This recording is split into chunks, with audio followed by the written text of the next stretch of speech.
Hello and welcome to From the Be All End, the Burnley podcast. This is the debrief episode for Tottenham Hotspur 3, Burnley 0. I'm Andrew Greaves, alongside me Chris Boden and Darren Bentley. We're going to cast our eye over that defeat on the opening day at the Tottenham Hotspur Stadium.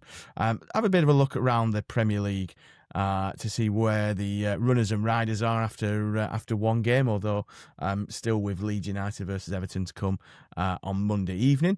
And also perhaps have a look at the Burnley squad, which is getting bigger and not getting smaller by the looks of things, with players missing out. Scott Parker did talk about that when questioned in his Portsmouth press conference. Plus, new for this season on the debrief, we've got a couple of fan videos. We're inviting fans to send us their reaction videos. We've got 3 old friends of the podcast popping up throughout the show to give their view on that Spurs game. If you want to get in touch and play a part in the podcast in that way, do just drop us a line at BeAllPodcast on Twitter, or if you know one of us personally, as I know a lot of you do, just drop us a message, because we'd love to hear your videos throughout the season. First of all then, Chris, 3-0 defeat. It felt slightly different to previous heavy defeats to Spurs, perhaps because after a bad start we rallied. We conceded the kind of 2 quick goals in the second half, which felt very Burnley-esque at Spurs, or Burnley-esque versus a big side. Slightly different feel, did you think, on Saturday? 100%, yeah. I've how many times down the years have we seen Burnley sort of, set up against? We call them. I mean, they are a big six side, but not in terms of achievement Europa League last season aside. But you look at the size of the place and the quality that they always generally have at their disposal. And we've seen Burnley sort of bank in or just struggle to get out altogether against these sides. You concede one, and the inevitable happens. You go on to lose whatever it is, 2, 3, 4, or 5, as we've seen in years gone by. But this was, I'd say, after a really uncharacteristically nervy start. Can we credit Spurs' high tempo start? But give away a really soft goal. But for the following sort of 30, 35 minutes up to half time, sort of really settled and started to piece together some nice football. We looked secure at the back. Spurs didn't really have much in the way of a sniff before half time again. And we've had a couple of decent openings. Josh Laurent takes one early and passes it wide of the post, and he has one deflected that the keeper, nearly makes a hash of. And the one that a few people, this penalty shout that's veering from sort of like people angrily dismissing it to people genuinely saying, "Hang on a minute, this is a fair shout." Where Anthony's sort of, he's bundled over by Porro. And you can look at it. I mean, I was watching a feed, and Andy Gray and Richard Keys at half time were just basically laughing at it. I mean, how on earth can you appeal for that? And he's not going to get the ball, blah, blah, blah. He's not going to turn in the initial cross, no. But the way he's actually already, in my mind, Heading out towards the ball. He's on his way, yeah. He's on his way out to the left-hand side to retrieve the ball. Yeah, recycle. And he might recycle it, he might centre it, we might score from the cross. Now, if that's not in the penalty area, it's given us a free kick. So I think it would have been, I'm one of these. I think, it would have been a soft penalty, but it's worth a conversation. And there's nobody seemed to sort of take that conversation on, to be honest. And I see Scott Parker was, so by the sounds of it, he was hugely frustrated at half time.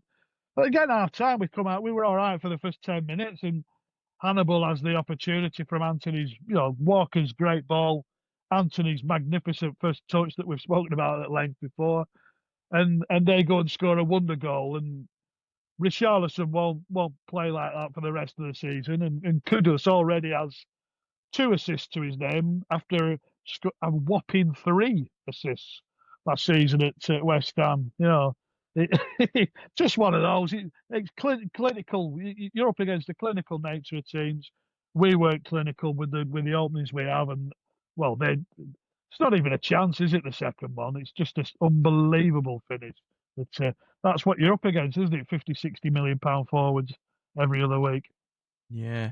And Daz, I mean, you were slightly more realistic in your kind of premonition, shall we say, of how the game would go pre-match. I think me and Chris were fancying a draw. I certainly was. It did kind of play out scoreline-wise how we perhaps expected it. Were you surprised at how slowly we started? Because it felt a bit uncharacteristic, as Chris said, didn't it? Yeah, I suppose so. I mean, there's a few young players in there, and it was a big game. It was a big day for the club. It was a little bit of a surprise, though. I have to say that we were so off it in that first 15 minutes. I mean, we barely got a foot on the ball in the first 15 minutes. And it was only when they scored that we seemed to settle. You could almost see Parker in the early stages asking them to push further up the pitch because we were so deep. I mean, we started with 8 defensive players in the 11, so that's probably no surprise. But after that, we managed to get our footing, I think. I mean, Josh Laurent tried to get forward in support as much as he could because at the end of the day, when you're playing with that 8 defensive players, you're reliant on those 3 to do a lot of donkey work. But I thought Josh Laurent got forward in support quite well in that first half. I just think it panned out exactly how I expect it to pan out. You know, we are everybody's favourites to finish 20th in the league. You know, it's no surprise that we've ended up on the back of a 3-0 goal scoreline. We competed in the game. We gave them a game, I think, for half an hour, 40 minutes, but without really ever thinking we were going to get back in the game, I thought. So onwards and upwards, you know, there'll be easier games. There'll be a lot equally tough games, but there'll be easier games. But already next week's feels like a massive game, doesn't it?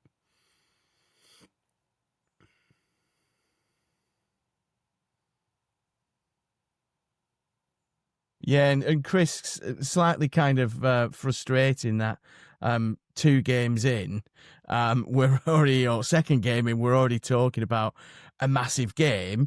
We'll come on to talk about the rest of the Premier League as we, a bit later in the show, but we can't be too disheartened by a defeat on the opening day.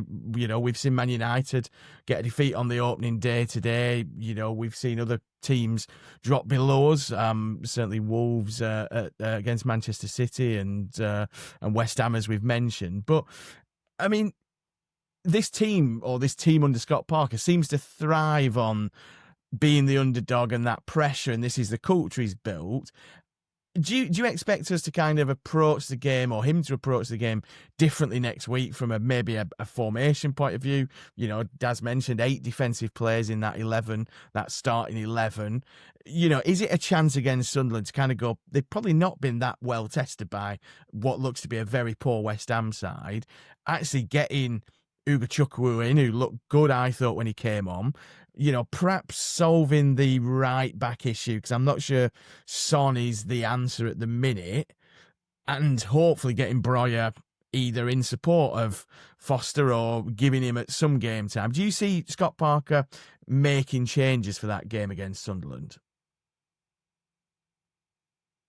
Potentially, depending on the work that's put in over the week. I mean, like I said, it looks like Breuer's in need of something of a mini pre-season to get himself up to speed. Now, that doesn't sound like a week's worth of work. It sounds like a few weeks worth. And I mean, Son was neither here nor there. He was, you know, it didn't have a great game, but wasn't particularly poor, I didn't think. But you would ideally have Connor Roberts available, but I don't know how much much game time he's had in pre-season either. So, but you look at the league games last season. I mean, albeit Sunderland's a much changed side. The first game was a complete write-off because of the state of our, the amount of players we had going out the exit door and, square pegs in round holes sort of thing, start of last season.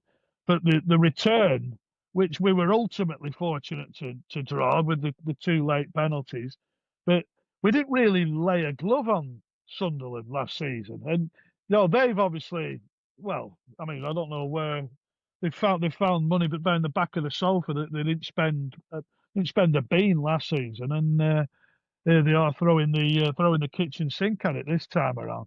It's their tails are going to be up, which was particularly aided by the fixture list.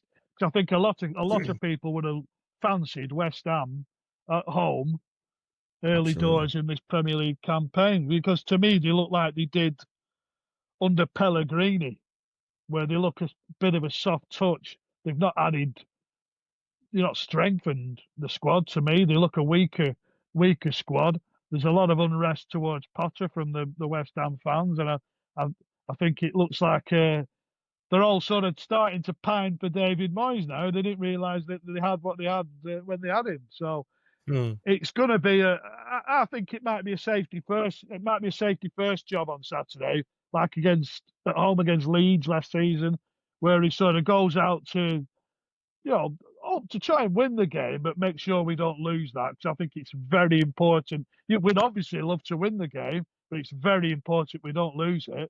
I don't want to sound defeatist, but I think a point against Sunderland at this stage, I think you'd sort of take that and move on to the next one. These games are going to be imperative against the sides that are likely to be in and around us, but I think the scales, the way they are at the moment, I think that'll be a decent result. Yeah, definitely. Let's play his first fans video. So this is friend of the podcast, Nathan Rogers. This is what he thought of the Clarets' defeat at Spurs. Tottenham 3, Burnley 0. Look, it's not going to be a result that defines our season. I'm not going to sort of go to it's not a result necessarily to worry about, purely because I don't think the performance was that terrible. First 10 minutes, very nervy, very, very scatty, very disjointed. But then from sort of minute 25 to minute 60, pretty good. A lot of patterns of play. We press really well. Lots of good connecting together, good players connecting together. But then 60th minute comes, Richarlison scores a worldie. And then that's it, game over. It's an important lesson in being clinical and being decisive, and yeah, that's all it is. It's welcome back to the Premier League. We need to really step up our game and be clinical and be ruthless. But yeah, not a result to panic over. I'm more happy with the performance, obviously, than the result, obviously. But yeah, we go on to the next one. We just got to be really positive going into the next one, next Saturday against Sunderland. There we go, Nathan Rogers' view on the game. Daz, I just wanted to ask about formation, because I brought this up on the kind of rapid reaction podcast. When I looked at the goals, especially the kind of first two goals where Richarlison was able to shake off his defender and just take that step back and create space, I wondered whether the playing the five kind of confuses, and I know it shouldn't do because they're professional footballers, but confuses the roles and responsibilities. As in, kind of Ekdal almost kind of went towards the ball because Esteve had kind of been left open, if you will, but then Walker and Son didn't really tuck in. Do you think it's easier to play as a 4 in that position and the 5, that extra man, if all the action is in front of you and you're not sure what's behind you? Does it confuse people a little bit? I hear you, but I think the more bodies in the box you've got, the better. Roles and responsibilities are there for them all to communicate to each other. I think Ekdal just clearly, for me, loses his man for the first goal. Son loses Richarlison for the second goal, switches off for a second, and you're playing against these type of players who you can't do that. In the Championship, you might get away with it. But at this level, that drop in levels for 5-10 seconds kills you. Richarlison's still got 2 fantastic finishes there, but he's had the opportunity, hasn't he? The ball's landed to him. There's nobody challenging. We saw the Man United Arsenal game, a couple of challenges in the box. You get a couple of blocks in, last minute blocks. There was one near the end when Saka had a chance. There's one near the Saliba's thrown himself at one. Those are the defensive strengths that you need, and when you've got more bodies in the box, you've more chance of getting those blocks in. So I don't necessarily agree with that. I think the 5, there's a role to play for that. I'd rather see us with a 4. I'll be honest with you. I'd rather see us with a 4. I think Esteve would rather be in a 4. But the problem we've got is he's not going to flip flop between a 5 and a 4. He's going to settle on a pattern, I would imagine. You'd love to see him go 4 at the back next week against Sunderland, give us that extra body in a more attacking sense. But I think we're stuck into that 5 now. We've got a real problem at right back. I think I don't think Son is the answer at right back. I don't think Ekdal's nearly at the level we need. So we've got defensive problems, but we've got problems at the other end. That's the problem at this level. When you don't spend huge amounts of money, if you're not great in both boxes, the end results are inevitable, I think. Yeah, Chris, Josh Cullen mentioned the fact that we need to tidy up in both boxes. I mean, the biggest chance probably fell to Hannibal. You mentioned that. Just a word on Lyle Foster. Again, I think we were perhaps surprised that Lyle Foster would be starting a Premier League game for Burnley. I know Zian Fleming's had a bit of an injury hit summer, and we know about Breuer, as you mentioned, that kind of mini pre-season, but Foster did well, didn't he? I mean, there were some really nice patterns of play with Lyle. He linked well with Anthony.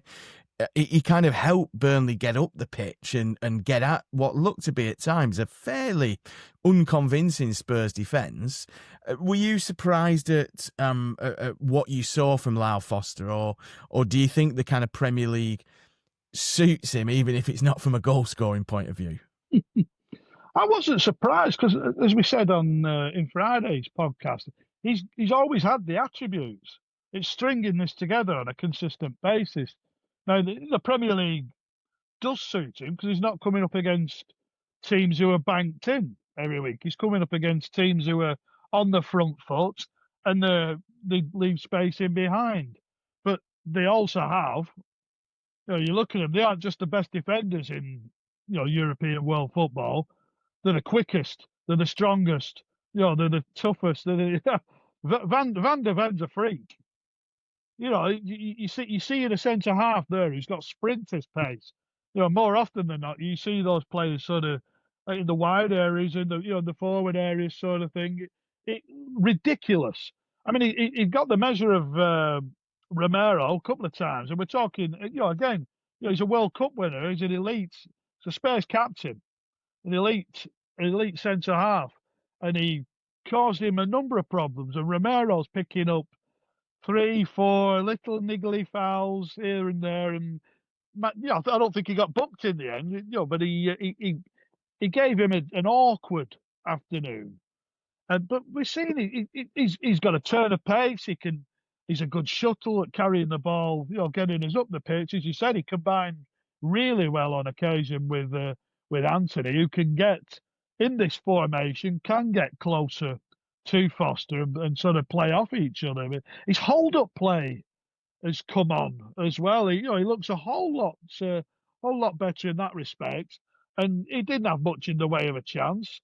But again, as we said, history suggests he won't get double figures.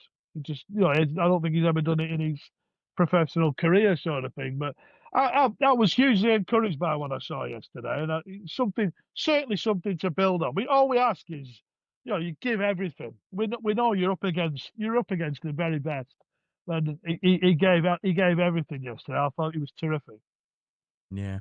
And Daz, just on the kind of final point on Foster before we go to his next fan reaction vid, I saw this mention on Up the Clarets, and I was thinking about it myself. Is there a kind of system where, and you might laugh at this, where Lyle Foster becomes the Joe Linton-esque character, i.e. when Newcastle signed Joe Linton, a lot of fans went, he just doesn't score goals. His hold-up play is good, his linked play is good, he doesn't score goals. Then all of a sudden Newcastle build a different system around Joe Linton, and he becomes the player that is, God on Tyneside and starts to unlock other forward players. Or is that just would that just be a waste of a space? And I don't mean that in a kind of derogatory manner towards Foster, but have we got better players in the role that I'm suggesting Foster plays? Or is that a chance that he becomes that Joe Linton and we're so hung up on him not scoring goals that we're missing the attributes that he does have?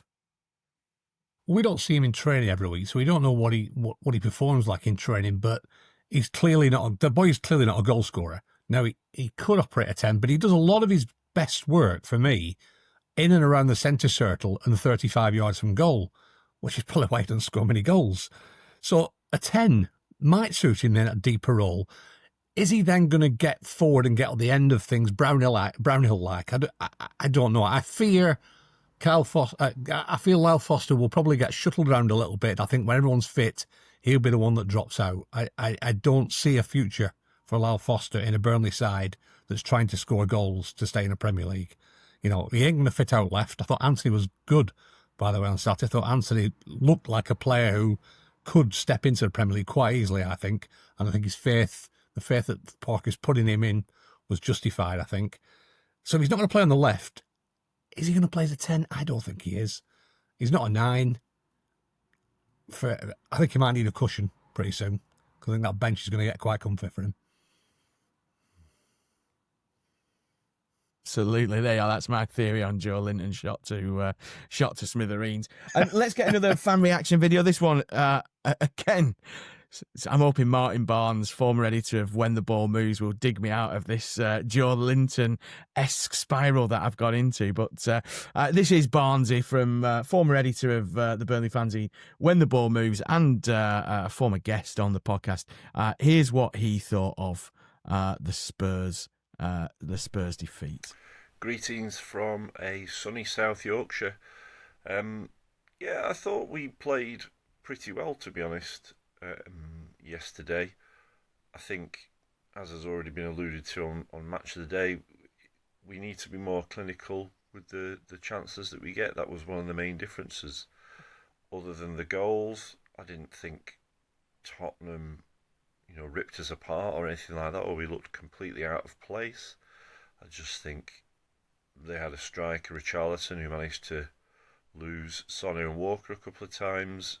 And he bagged one fantastic goal. The midfield cover went missing a couple of times, and that cost us for the third goal. There were a couple of players who struggled a little bit, but I didn't think anybody looked awful. And I thought there were a couple of decent performances out there. I was quite surprised that Edwards didn't get longer, but overall, an encouraging start. There we go. Just to mention as well, Martin running the line at Barnsley versus Worcester City in the Women's National League this afternoon. That's his first league game of the season over in Yorkshire for Barnsley. Let's talk about the squad. He mentioned Marcus Edwards not getting the nod. Do you perhaps expect Edwards, Chris, to come into the side next week? I mean, Hannibal perhaps didn't get into the game. Or is Marcus Edwards one of these players who you think in the Premier League might initially be an impact player from the bench? I mean, he didn't get very long yesterday, but, against a Sunderland or something like that, do you expect him to play a bit more of a impact role or a starting role? Again, it depends on the system, doesn't it? If we're going to play what essentially is 2 10s behind a forward, I think he is invariably, especially away from home, going to play Hannibal as one, and Anthony's work rate gives him an advantage. Plus his first touch, he's liable to get you an assist or a goal. And I think Edwards is a little magician. I love him to pieces, and I really want to see him given enough game time to prosper at this level, because physically you might have question marks against him, but I just think, like I say, with the ball at his feet, he can be that little X factor. He can pick that pass that nobody else in the side can pick necessarily. It can glide past someone that that nobody else can do that. He's not quick, but he's fleet of foot, sort of thing. So it was the goal against Sheffield Wednesday. It was like tied to his boot, wasn't it? He's special. He's special, I think. And the question mark is that he's not done it at Premier League level, but he's done it at a very good level with Sporting, and he's done it in Europe as well. So if he's going to play 4-2-3-1, then I think he's one of my 2 wide men. If he's going to play 2 10s, I'd love to see him in there, but I don't think Parker sees him as, one of his first two choices at the moment. He had to wait. He was like sort of third or fourth or fifth down the pecking order yesterday, wasn't he? After Sharma and Brun Larson, etc. He's the one you're going to bring in, and though, Daz, I think, Chris, you're we've right. If you go to a four at the back, he's the one you're going to bring in. And a four at the back just gives us that extra body further up the pitch. And at home, that could be pivotal. Yeah. I'm just looking at squad size. We have got a big squad. Edwards missed out. Brun Larson obviously missed out on a starting berth. Ramsey on the bench as well. Trezor and Kolio nowhere in the matchday squad. Obviously players still to come in, Breuer and Ugo Chukwu, who did come off the bench. It starts to become a bit of a problem, doesn't it, Darren, now as we're kind of heading towards the end of the transfer window, that, ultimately come 7 o'clock, I think the transfer window shut slightly earlier this year on September 1st. If we've not shifted some of the players who Scott Parker doesn't fancy, we've got some very expensive, let's not call them Rolls Royces, but let's say kind of high-end family saloons sat in the garage down at the Barnfield, haven't we? And that becomes a bit of a problem for Scott Parker, does it not? Because we don't have reserve team football as such anymore. We don't have an outlet for these players. These players aren't necessarily going to be ready to come in should we go through a real injury crisis. What's your take on the size of the squad, and how many do you expect us to try and ship out, and what's the profile of those players you expect us to ship out? It's a top-heavy squad, there's no doubt about that, and there's some shifting of timber needs doing in the next, what are we talking now, 10, 12 days, something like that. As Chris alluded to it on Friday, if you can shift 6 or 7 of these at 3 or 4 million quid a piece, or even get the wages off the books by getting them out on loan and letting other people pay the wages, that can free up a couple of salaries, because 7 out and 2 in looks a lot better, I think, in terms of squad size. I think we're a defender light still. Having seen us on Saturday, I'm worried defensively, and I still think we're a striker light. So we need bodies in the door, and we're crazy. We're talking about bodies in the door, and we've got a massively top-heavy squad. Trezor, Kolio, I wouldn't bat an eyelid if either of those left. I really wouldn't. They're clearly not going to figure in Scott Parker's squad, so you might as well get them off the books. Trezor's been an expensive mistake, but for the love of God, I don't think we're ever going to see him in a Burnley shirt again. Can't remember seeing him one last time. And Kolio, for all his pace and direct running, hasn't got an end result. And in the Premier League, we're talking about being more clinical. So those are the two ones straight away that you think, get them out the door. Then you've got the Cherlinovs and the Delcroix and the people like that who are just hanging around the place without a look in. There's some real shifting of timber needs to go in the next 10 to 12 days. And you'd imagine that won't wait till deadline day, because we need some incomings, I think. Yeah. I'd be disappointed if Kolio left, because I think there's still. Would you? I genuinely would. I'm not, because I think we saw for half a season before he picked up his serious knee injury in the Premier League, just huge promise. That pace was there, and again, we might not have seen that end product, but I think that was sort of starting to develop before he picked up his injury. Championship just didn't happen for him. He was running down blind alleys, etc. And again, often against 2 banks of 4 sort of thing, and it was a tough old campaign for him. But with his age, he's an Italian under 21 that's prospering at that level. I don't think you let that sort of player leave the building permanently. Whether we let him go out on loan, it'd be a move back to Espanyol, to our sister club, would make sense.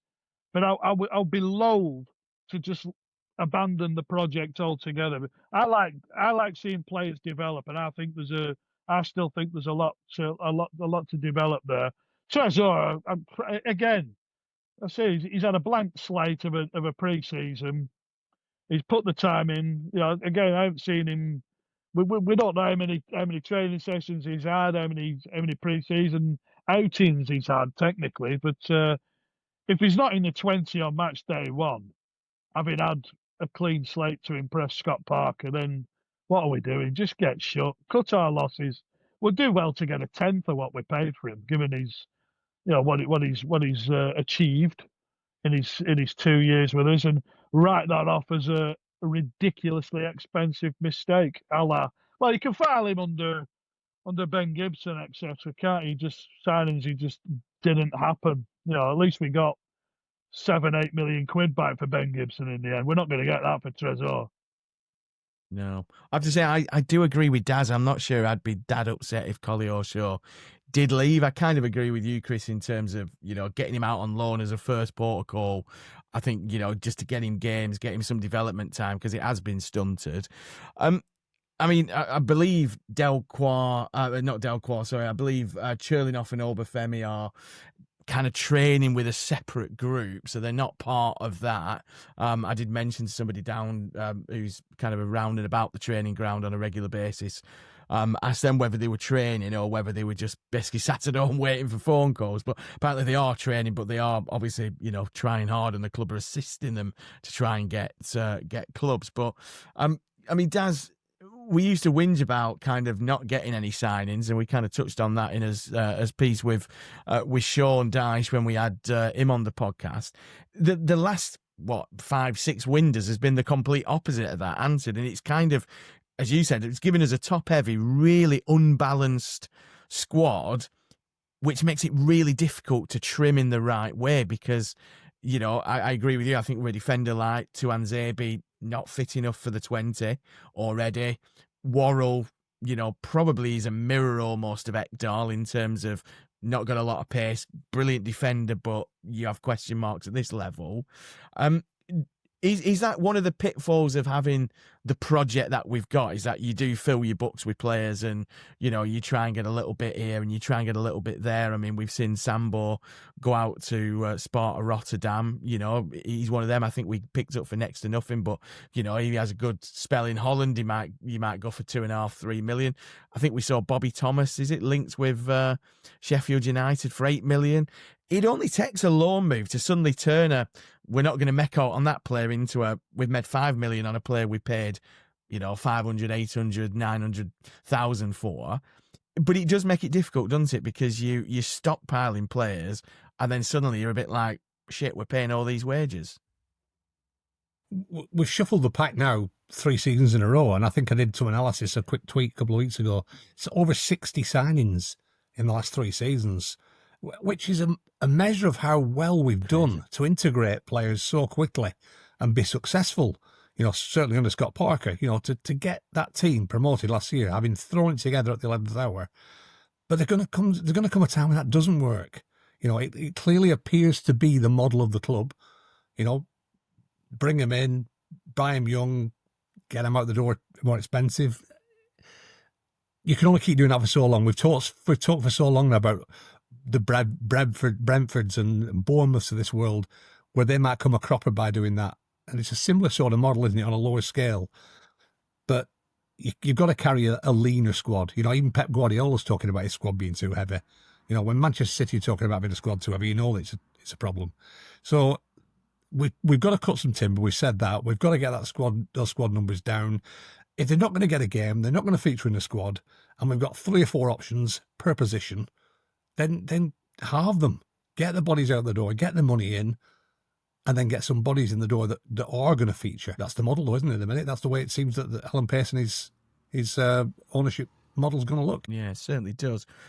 Final. I'd rather have it like this, though, that we've got a top-heavy squad that we're looking to move players out, than, like I say, last year when we had a top-heavy squad, moved everyone out, and then ran round last couple of days of the window. At least we do still want a couple of bodies, I think, but we've got the nucleus of things in place, and it's not going to be. Good grief! If you did what we did last year in the Premier League, my word, you'd get punished. Oh, you'd get absolutely walloped. You just couldn't. We're starting from a healthier base. You're right, Chris. We're starting from a healthier base. Yeah. Final fan reaction video for this week when we come back after watching this from, again, another old friend of the podcast, Julian Jordan. When we come back from this, we will chat all about the rest of the Premier League. So this is Julian Jordan's view on the Spurs game. So my take on yesterday's performance is, well, it's a pretty chastening experience in lots of respects. I don't think any of us were under any illusions about how difficult the Premier League is going to be, and how big the gap is between the Championship and the Premier League. But if any of us needed reminding, that was it yesterday. Because what are Spurs going to be ultimately? Maybe a mid-table side this season, and they dispatched us pretty comfortably. I thought after a very slow start in which we conceded a soft goal, we really rallied. So if there is a positive, I would say the remainder of the first half performance after that. In the second half, just before their second, through Anthony's sort of creative work, we did create a couple of openings. I think if Hannibal had got his shooting boots on and got it off first time rather than trying to cut inside, it might have been a slightly different story. But overall, kind of expected, but disappointed nonetheless. But onward and upward. Let's see what happens next weekend against Sunderland. Definitely. Let's see what happens against Sunderland. As we've mentioned a couple of times, Sunderland 3-0 winners against West Ham. I think we've slagged West Ham off quite a bit and talked about Sunderland. Just looking at the other Premier League scores, Liverpool beating Bournemouth on Friday night 4-2. That was a cracking start to the Premier League campaign. I know we've suggested Bournemouth might be in trouble, but we'll perhaps chat about them in a second. Aston Villa 0, Newcastle 0 in the lunchtime kickoff yesterday. A last-minute Fulham goal, 6 minutes of injury time, rescued a 1-0 draw at Brighton for them. And then Wolves taken apart, as quite a lot of teams are, by Manchester City in the Saturday night kickoff. 4-0 to Pep Guardiola's side. Chelsea 0, Palace 0. Slightly bizarre game that, with the Eze free kick chalked off. Chris Wood up and running 2 goals for Forest as they beat again another poor looking Brentford side. They were 3-0 down at half time in that one. That finished 3-1 down in Nottingham. And then final game of Sunday, Manchester United 0, Arsenal 1. Chris, I mean, we kind of were trying to work out who might be in the kind of firing line and who the newly promoted clubs might be targeting. We suggested Bournemouth, and I think you said lost 4 of their back 5. To go to Anfield on the opening game of the season and yes, they've been beaten, but they didn't look a bad side, did they? I mean, they certainly weren't overawed by the occasion. Obviously, the first league game since the death of Diogo Jota, a lot of emotions running high at Anfield. They didn't look overawed, did they? No. I mean, just on that, bear in mind, it's is it a month since the news came through about Jota? I was just watching Mo Salah before the game and saying to my eldest, saying he's absolutely devastated. He's so upset. And you're asking professional footballers to put that behind you and crack on with the day-to-day after a month. Hats off to Liverpool. Hats off to Mo Salah. You could see at the end how touched he was. He was crying and singing Jota. So I mean, that was spine tingling. Some of that, it was. And the tifo at Wolves as well for Diogo Jota. But looking at Bournemouth, I mean, I think Semenyo was linked with Man United in the summer, and what a great signing it would have been. He had a fabulous season last year, and he recovers from the upset of being what appears to have been, he's reported racial abuse. He's going to be investigated, but the strength of character to shrug that off and say his response on the pitch in goals, brilliant. I think Liverpool, I mean, they've certainly looked more open in pre-season. They're definitely the weaker in transition when they do lose the ball high up the pitch. So I don't know whether that sort of plays into, I think everyone suspected that Liverpool were always going to win the game, even when Bournemouth came back into it. With 5 minutes left, I think we all knew there were going to be a grandstand finish and Liverpool were going to nick it. Never mind when 4-2. But I still think they might be one of those sides that they might be safe, but I think they'll be part of the equation. I think Fulham again, Munoz has been linked with. He got the late equaliser. He's been linked with the move away. And have they overly strengthened Fulham? I don't think so. Silver's on about, if we don't strengthen, we're going to go backwards. Well, if they go backwards, they're in a relegation fight. And let's say you can lump in Wolves, who I don't see many redeeming factors there, and Brentford again, who, as we said on the show on Friday, I cannot believe the appointment they've made, the managerial. You appoint, you have Thomas Frank, who's the work he's done over how many years at Brentford, to then pick a complete and utter novice. I'm absolutely staggered, and they've lost players. It looks like Visser will leave the building as well. So I think they'll be absolutely down there. Forest have won that at half time, haven't they? If you're losing by half time at Forest, I think that's a marker of trouble ahead. Yeah. And Daz, I mean, you suggested in our WhatsApp group that the bottom five is probably taking shape now, and perhaps Sunderland and Leeds go into that. Fulham perhaps come into it.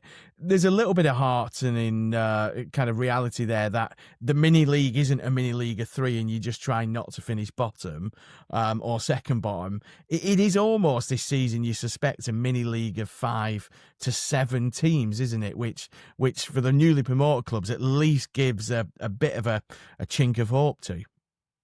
Yeah, it was a little bit tongue-in-cheek that after one game saying the bottom 5 has sorted itself out. But you know what I mean. I mean, you can see patterns emerging already in the Premier League, can't you? Man City, Liverpool, Arsenal, all the top. Man United struggling again. But you're right. The sides like Wolves, West Ham, Brentford, Bournemouth. Chris mentions Fulham. I think they'll probably be okay. Leeds and Sunderland, they're all in it. It's a Premier League of 3 leagues now. It's your top 6, top 7.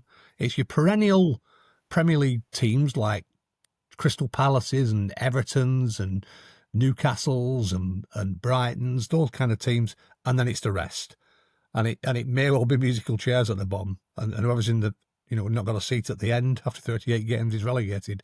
But you're right. That gives all the newly promoted teams a bit of encouragement, I think, that you've seen established Premier League sides getting battered this weekend. Even early in the season, that's got to be promising to see Wolves conceding 4, to see West Ham conceding 3, see Brentford conceding 3, Bournemouth conceding 4.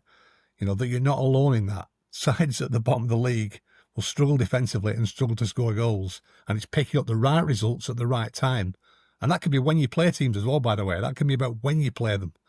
We've all got everyone to play, as Sean Dyche once said. You've got to play them all home and away, but it can be when you play them that's crucial. So, and that's what makes the Sunderland game so important next week for me, because, after that, the Man U's, Aston Villa's, Chelsea's, we've got some tough games coming up at the start of the season. 3 points next week would be a massive fillip. Might even lift you to halfway up the table. I've only played a couple of games, but you're halfway up the table after a couple of games, and you look at that with your chest puffed out, don't you? So, big game coming up for Burnley, I think. Let's leave it there, chaps. Thank you very much for your company. We'll be back later in the week with our usual pod. Don't forget, you can follow us and subscribe on YouTube. Just click the button below the video if you're watching there. And a big thanks to everyone who's tuned into our kind of rapid reaction show. I think we've, in the first kind of 24 hours, well over 2,000 views, including quite a few Spurs fans, which was nice. We're going to be doing those rapid reactions throughout the season. And like I said, don't forget, if you do fancy doing what Julian, Nathan and Martin did today and sending us your rapid reactions after the game for us to play out in the debrief, just get in touch at BO Podcast on Twitter. So the Clarets start the season with a 3-0 defeat, but plenty of positives to take out of that defeat in North London. Like I said, we'll be back later in the week, and until then, up the Clarets.